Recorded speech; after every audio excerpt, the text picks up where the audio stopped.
জাতীয় কবি কাজী নজরুল ইসলামের ১২৫তম জন্মবার্ষিকী উপলক্ষে ত্রিশালের নজরুল জয়ন্তী উদযাপন। আজকের ব্লগে কবি কাজী নজরুল ইসলাম কিভাবে ত্রিশালের মাটিতে এসেছিলেন তার ইতিহাস সহ নজরুল জয়ন্তীর বিভিন্ন সুন্দর দিকগুলো আপনাদের মাঝে তুলে ধরতে চেষ্টা করব।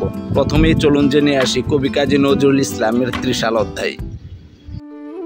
২৪শে মে ১৮৯৯ সালে পশ্চিমবঙ্গের বর্ধমান জেলার চুরুলিয়া গ্রামে জন্মগ্রহণ করেন কবি কাজী নজরুল ইসলাম।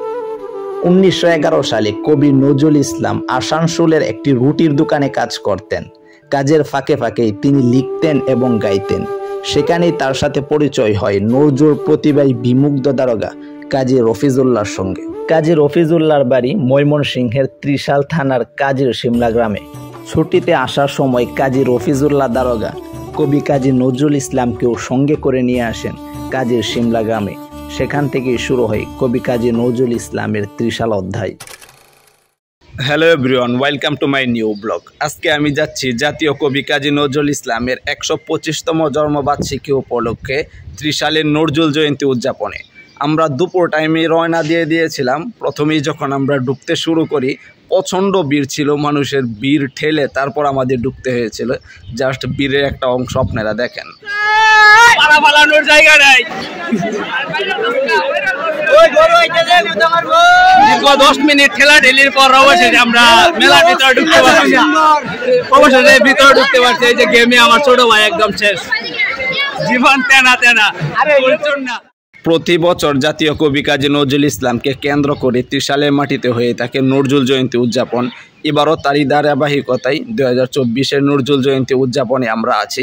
অন্য মেলার মধ্যে আপনারা যে বিষয়গুলো দেখে থাকেন এখানেও সেটাই, কিন্তু যেহেতু এটা কবিকে কেন্দ্র করে সেই সুবাদের একটা জাতীয় পর্যায়ের মেলা, সেই সুবাদে মানুষের ভিড় একটু বেশিই থাকে। নজরুল জয়ন্তীতে আসলে নর্মালি আপনারা সব কিছুই পাবেন, কাপড় অথবা কসমেটিকের বিভিন্ন মালামাল, তাছাড়াও বাবুদের জন্য অনেক বিভিন্ন ধরনের রাইড, সব কিছু এখানে আপনারা খুঁজে পাবেন।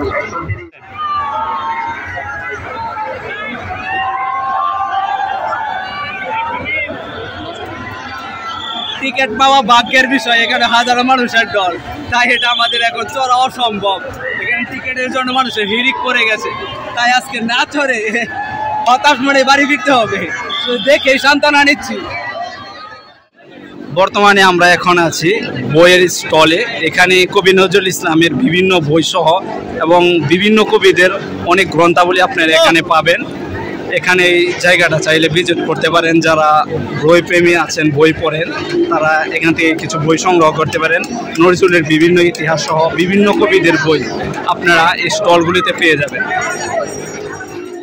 এখন আমরা ঢুকছি অডিটোরিয়ামের ভিতরে, যেখানে মূল প্রোগ্রামটা হয় আর কি নজরুলকে কেন্দ্র করে। এখানে বাংলাদেশের বিভিন্ন শিল্পীরা এসে নজরুল সঙ্গীত গায়। নর্মালি এখানে অন্য কোনো সঙ্গীত গাওয়া হয় না। কবি কাজী নজরুল ইসলাম যে সঙ্গীতগুলো লিখে গিয়েছিলেন ওইগুলো এখানে গায়। বিভিন্ন নজরুল প্রেমীরা এখানে আসে, বিভিন্ন এমপি মন্ত্রীরা এখানে আসে। অনেক জাঁকজমট একটা আয়োজন এখানে প্রতি বছরই গড়ে ওঠে।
আজকের ব্লগটা এখান থেকে শেষ করছি। কেমন লেগেছে তা অবশ্যই কমেন্টে জানাবেন।